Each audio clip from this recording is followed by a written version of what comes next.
Ngayong araw nga ay day off ng mister ko. Habang nakaupo kami sa labas ng bahay ay bigla na lang nag-aya na pupunta raw kami sa sentro at kakain kami.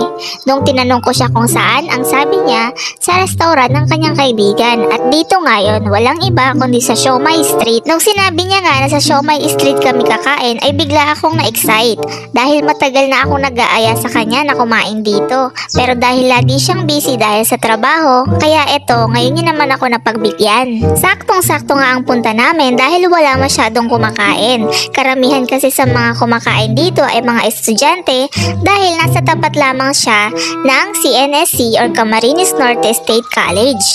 Kaya mostly ang mga customer dito ay mga estudyante at budget friendly pa ang mga presyo ng kanilang mga pagkain. Kaya kung estudyante ka at malapit ka dito at naghahanap ka ng makakainan na makakapasok para sa allowance mo, pumunta ka lang dito sa Siomai Street at makakakain ka na. At kung hindi mo naman kayang pumunta sa mismong store para kumain, pwede ka namang magpa-deliver dahil tumatanggap din sila ng mga orders from deliveries. Habang inaantay nga namin ang aming order, ay inilibot ko muna ang aking camera dito sa loob ng Siomai Street para naman makita ninyo kung gaano kaganda at peaceful ang loob ng kainan.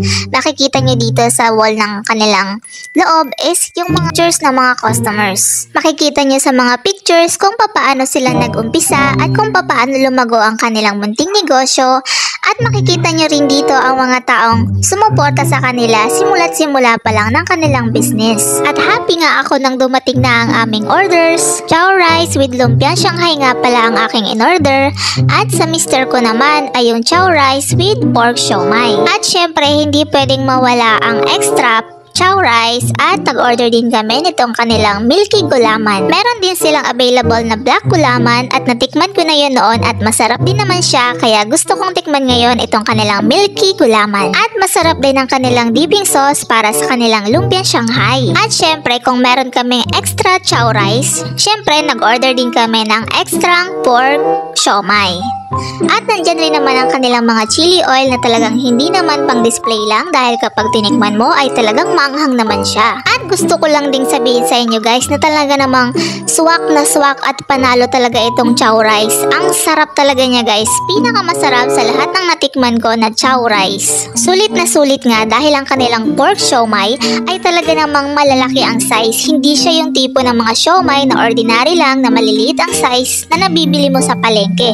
Ang kanilang pork siomai ay sarili talaga nilang gawa at sarili nilang ingredients at recipe. At eto na nga yun talagang gusto kong matikman ang kanilang milky gulaman, at hindi naman ako na-disappoint dahil masarap naman talaga siya katulad nung una kong natikman na black gulaman nila. At gusto ko lang ding i-inform kayo guys na itong mga in-order namin ay hindi lang naman ito ang nasa menu nila. Marami pa silang ibang menu at makikita nyo yan kapag binisita nyo ang kanilang Facebook page. At i-follow nyo sila sa kanilang Facebook page. At eto nga ang aking close-up shot ng pork siomai. Diba ang daming garlic at ng chili oil. Talaga namang mapapa-extra rice ka dito. 218 pesos nga pala guys ang total ng mga nakain namin. At sa totoo lang, hindi na kami nakakain ng dinner pag uwi namin sa bahay dahil sobrang busog talaga kami. Mabigat sa tiyan yung chow rice. At habang kumakain nga kami guys, ay i-invite ko na kayo na mag-follow sa aming Facebook page at isama nyo na rin ang pag-follow sa Facebook page ng Siomai Street. At sa may mga time dyan, bisitahin nyo rin ang aming YouTube channel. Just search Panlasang Bicol at makikita nyo na ang aming channel ay merong 3,500 subscriber. At sa mga gustong makita kung ano pa ang kanilang nasa menu, narito po ang slideshow ng kanilang menu. Panoorin lumpia Shanghai with chow rice, pork siomai with chow rice, chicken feet with rice, braised beef with rice, crispy pork sisig with rice,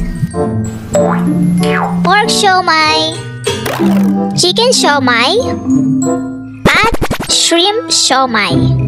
At meron din silang available na siopaw pork asado, at ang kanilang black gulaman and milky gulaman, at tumatanggap rin sila ng bilao orders para sa kanilang mga siomai.